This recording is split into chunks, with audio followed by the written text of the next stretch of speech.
Најстарата мисловна игра во светот, Бадуко, утре ќе биде презентирана во Штип. Се работи за игра на табла која се игра со непроменети правила, а се појавила во Кина пред 4000 години. Постои само една приказна дека ја нарачува цар Веј.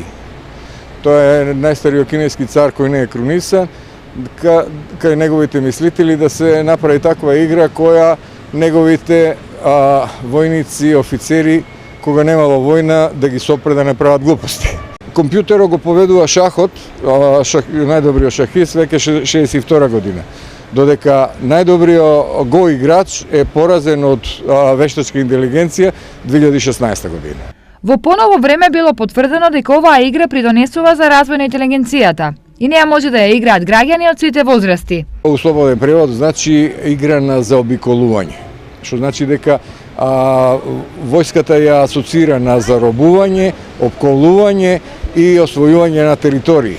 Значи се игра со многу едноставни правила, така да истата се препорачува за многу мали деца. Презентацијата ќе се одржи утре 8 ноември на Факултетот по информатика во Штип, со почеток во 12 часот. Презентер ќе биде Желко Веселиновиќ од Србија, кој е дел од клубот Прого од Ниш.